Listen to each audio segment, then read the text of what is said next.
जय श्री कृष्ण मित्रों, केम छो? बधा मजामां ने? हूँ कीर्ति बुमतारिया तमारा बधानुं स्वागत करूँ छूं मारी यूट्यूब चेनल केवी रसोई में। आजे हूँ लईने आवी छूं गुजरातीओनी फेमस एवी दाळ ढोकળી। तो चालो आपणे बनाववानुं जोई लईए दाळ ढोकળી।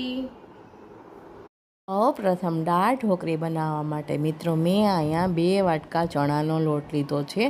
ग्राममां जोईए तो आशरे 200 ग्राम जेटलो चणानो लोट हशे मित्रों।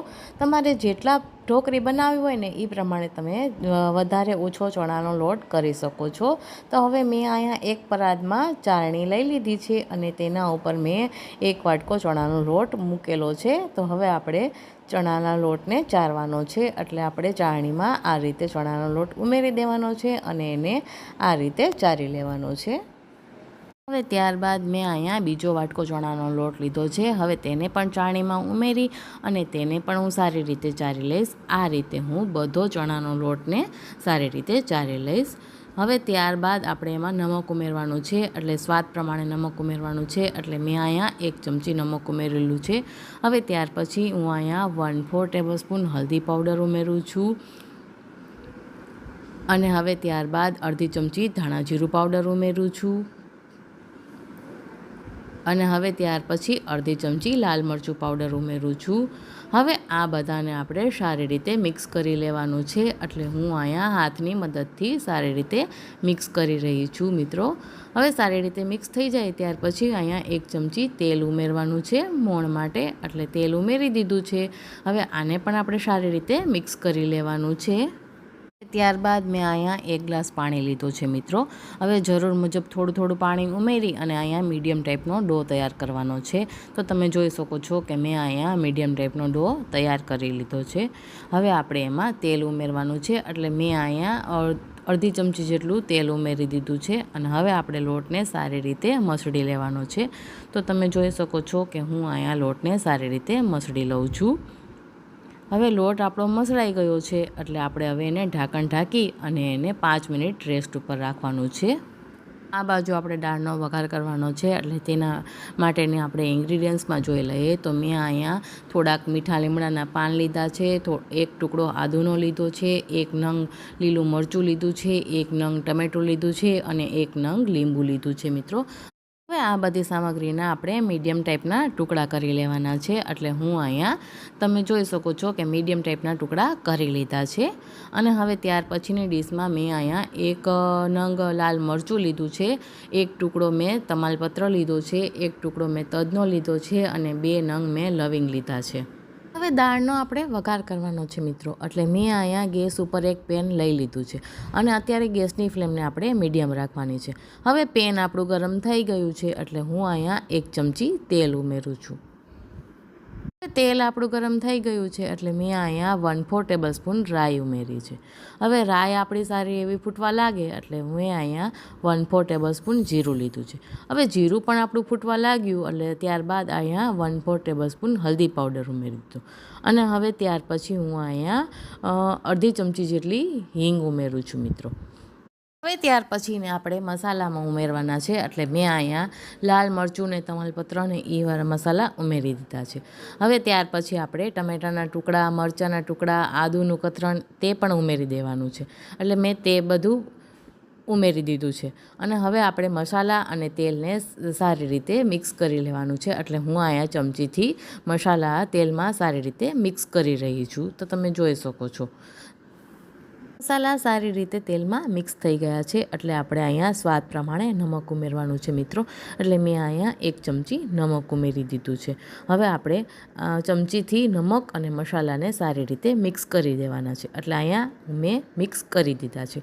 આ બાજુ કુકરનું ઢાંકણ ખોલીને જોઈ લીધું તો દાળ પણ આપણી સારી એવી બફાઈ ગઈ છે અને આપણા આ બાજુ મસાલા પણ કૂક થઈ ગયા છે એટલે હવે દાળને પેનમાં ઉમેરી દેવાનું છે એટલે મેં અહીંયા બધી દાળને પેનમાં ઉમેરી દીધી છે। હવે તમારે ઢોકળી જેટલી ખાવી હોય ને એ પ્રમાણે પાણી ઉમેરવાનું છે મિત્રો એટલે આશરે મેં અહીંયા 3 થી 4 ગ્લાસ જેટલું પાણી ઉમેરી દીધું છે। તો તમે જોઈ શકો છો આ રીતે મેં પાણી ઉમેરી દીધું છે। તમારે જેટલા વ્યક્તિની ઢોકળી બનાવવી હોય તમે એ પ્રમાણે બનાવી શકો છો. હવે આપણે એક નંગ લીંબુ લીધું હતું ને, તો હવે એનો મેં રસ કાઢી લીધો છે. હવે તે મેં દાળમાં ઉમેરી દીધો છે, તો તમે જોઈ શકો છો. હવે ખટાશ આપણી ઉમેરાઈ ગઈ છે, એટલે એને બેલેન્સ કરવા માટે મેં અહીંયા 1 ચમચી ખાંડ લીધી છે. તમે ખાંડની જગ્યાએ ગોળનો પણ યુઝ કરી શકો છો, તે તમારી ચોઈસ રહેશે. હવે આપણે ચમચીથી આ બધાને સારી રીતે મિક્સ કરી લેવાનું છે અને આપણે દાળને સારી એવી કૂક કરવા માટે રાખી મૂકવાની છે. આ બાજુ આપણે ઢાંકણ ખોલીને જોઈ લઈએ આપણો ચણાનો લોટ સેટ થઈ ગયો છે કે નહીં. તો તમે જોઈ શકો છો કે મેં અહીંયા ચેક કરી લીધું છે કે આપણો ચણાનો લોટ સારો એવો સેટ થઈ ગયો છે. હવે આપણે એમાંથી લુવા પાડવાના છે, એટલે મેં અહીંયા ચણાના લોટના બધા લુવા પાડી લીધા છે. હવે આપણે એમાંથી એક લુવો લેવાનો છે અને એને પાટલા ઉપર આ રીતે શેપ આપી દેવાનો છે, ગોળ ગોળ. એટલે મેં અહીંયા ગોળ ગોળ શેપ આપી દીધો છે અને હવે કોરા લોટ ઉપર રગદોળી લેવાનો છે અને હવે આપણે એને રોટલી વણતા હોય ને તે શેપમાં વણી લેવાનું છે. તો તમે જોઈ શકો છો કે મેં અહીંયા ઢોકળીને રોટલીની જેમ વણી લીધી છે. હવે આ રીતે હું બધી ઢોકળી તૈયાર કરી લઈશ. આ બાજુ ગેસ ઉપર મેં તવી પહેલેથી જ ગરમ કરવા માટે રાખી દીધી હતી. હવે તવી ગરમ થઈ ગઈ છે, એટલે હવે આપણે આ ઢોકળીને તવી ઉપર રાખવાની છે અને એને ઉલટ કરી અને બંને સાઈડ આપણે શેકી લેવાની છે. અહીંયા આપણે ગોલ્ડન બ્રાઉન કલર આવે ત્યાં સુધી નથી શેકવાની, આપણે થોડી આછી પાકી જ શેકવાની છે મિત્રો. તો એક સાઈડ શેકાઈ ગઈ છે, હું તમને નજીકથી બતાવી રહી છું. હવે આપણે એને પલટી લેવાની છે અને આ રીતે આપણે બંને સાઈડ અલટ કરતાં શેકી લેવાની છે મિત્રો. તમે જોઈ શકો છો કે આપણી ઢોકળી સારી એવી શેકાઈ ગઈ છે. હવે મેં અહીંયા એક પ્લેટમાં રાખી દીધી છે. હવે આ રીતે હું બધી ઢોકળી શેકી લઉં છું. તો તમે જોઈ શકો છો કે મેં આ રીતે બધી ઢોકળી શેકી લીધી છે અને એક પ્લેટમાં ગોઠવી દીધી છે. હવે આપણે એમાંથી એક ઢોકળી લેવાની છે મિત્રો. એટલે મેં અહીંયા એક ઢોકળી પાટલા ઉપર લઈ લીધી છે અને હવે મેં છરીની મદદથી એમાં ચેકા પાડવાના છે. એટલે હું અહીંયા ચોરસ શેપમાં ચેકા પાડું છું. તમે મનગમતો શેપ આપી શકો છો, તે તમારી ચોઈસ રહેશે. તો મેં અહીંયા ઢોકળીના ચોરસ શેપમાં કાપી લીધું છે. મેં તમને નજીકથી બતાવું છું, જુઓ કે આ રીતે મેં ચોરસ ટુકડા કરી લીધા છે. હવે આ રીતે મેં બધી ઢોકળીના ચોરસ ટુકડા કરી લઉં છું અને એક પ્લેટમાં ઉમેરી દઉં છું. તો તમે જોઈ શકો છો કે મેં આ રીતે બધી ઢોકળીના ટુકડા કરી લીધા છે. હવે આ બાજુ આપણી દાળ પણ સારી એવી ઉકળી ગઈ છે અને ઉફાણ પણ સારો એવો આવી ગયો છે. ચમચીથી મેં ચલાવી લીધું છે, એટલે દાળ આપણી સરસ એવી કૂક થઈ ગઈ છે મિત્રો. હવે આપણે ઢોકળીને દાળમાં ઉમેરી દેવાની છે, એટલે હું અહીંયા બધી ઢોકળીના ટુકડાને દાળમાં ઉમેરી દઉં છું. આપણે ઢોકળીના ટુકડાને ચમચીથી મિક્સ કરી લેવાનું છે દાળ સાથે અને હવે આપણે એને 5 મિનિટ સુધી કૂક કરવા દેવાની છે મિત્રો. આપણે દાળને અહીંયા અલગથી બાફવાની જરૂર નથી. મારી પાસે નહોતી એટલે મેં અહીંયા અલગથી બનાવેલી હતી. તમારી પાસે જો બચેલી દાળ હોય ને તો તમે તેનો યુઝ કરી શકો છો. અને મેં અહીંયા ઢોકળી બનાવવા માટે ચણાનો લોટ જ યુઝ કર્યો છે. જો તમે પસંદ આવે તો તમે ઘઉંનો લોટ પણ યુઝ કરી શકો છો, તે તમારી ચોઈસ રહેશે. મિત્રો, મેં અહીંયા ઢોકળીને તવીમાં અધકચરી શેકી લીધી હતી, જેથી કરીને ઢોકળી બફાવવામાં ઓછો સમય લાગે છે અને ખાવામાં ખૂબ જ ટેસ્ટી લાગે છે. અને મારા લાસ્ટ વિડીયોમાં કોમેન્ટ આવેલી હતી, તે હતા ત્રિગુણાબેન વડુકર, તેમને થેન્ક યુ વેરી મચ. ત્યાર પછીની કોમેન્ટ આવેલી હતી માધુરીબેન ઓઝા, તેમને પણ થેન્ક યુ વેરી મચ. ત્યાર પછીની કોમેન્ટ આવેલી હતી મીનાબેન પંડ્યા, તેમને પણ થેન્ક યુ વેરી મચ. અને ત્યાર પછીની કોમેન્ટ આવેલી હતી તૃપ્તિબેન ચાવડા, તેમને પણ થેન્ક યુ વેરી મચ. તો મિત્રો, તમને મારા આવા નવા વિડીયો જો જોવાના પસંદ આવતા હોય તો મને કોમેન્ટમાં તમારું નામ અને તમારા સિટીનું નામ જરૂરથી જણાવજો. મિત્રો, તમે જોઈ શકો છો કે 10 મિનિટ થઈ ગઈ છે, દાળ આપણી ઘટ થઈ ગઈ છે અને ઢોકળી પણ આપણી કૂક થવા આવી છે. હવે આપણે ચમચેથી એકવાર ચલાવી લેવાનું છે અને હવે આપણે એક ઢોકળી ચમચામાં લઈ અને એક પ્લેટમાં રાખવાની છે અને હવે આપણે ઢોકળીને ચમચીથી 2 ટુકડા કરવાના છે.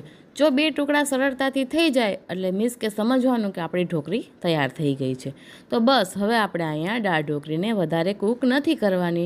ગેસની ફ્લેમને આપણે બંધ કરી દેવાની છે અને દાળ ઢોકળીના પેનને આપણે નીચે ઉતારી લેવાનું છે અને હવે આપણે દાળ ઢોકળીને અહીંયા સર્વિંગ બાઉલમાં લઈ લેવાનું છે મિત્રો. તો મિત્રો, તમે જોઈ શકો છો કે તૈયાર થઈ ગઈ છે આપણી દાળ ઢોકળી. મેં અહીંયા સર્વિંગ બાઉલમાં લઈ લીધી છે. તો હવે હું અહીંયા ઉપરથી કેળાના ટુકડા ઉમેરી રહી છું. તમને પસંદ આવે તો તમે ઉમેરી શકો છો, નહીંતર તમે સ્કીપ પણ કરી શકો છો, તે તમારી ચોઈસ છે. પણ દાળ ઢોકળીમાં કેળા ઉમેરવાથી દાળ ઢોકળીનો ટેસ્ટ ખૂબ જ સરસ લાગે છે. તમે આ રીતે એકવાર જરૂરથી ટ્રાય કરજો. હવે આપણે ચમચીથી મિક્સ કરી દઈએ તો તમે જોઈ શકો છો કે તૈયાર થઈ ગઈ છે આપણી દાળ ઢોકળી, ગુજરાતીઓની ફેમસ એવી દાળ ઢોકળી. તો રેસીપી પસંદ આવી હોય તો ચેનલને લાઇક કરજો, શેર કરજો, સબસ્ક્રાઈબ કરીને બેલ આઇકન જરૂરથી દબાવજો. ફરી મળીશું નવા વિડીયો સાથે, નવી રેસીપી સાથે. ત્યાં સુધી આવજો. જય Shri Krishna. Bye bye. Thanks for watching my video.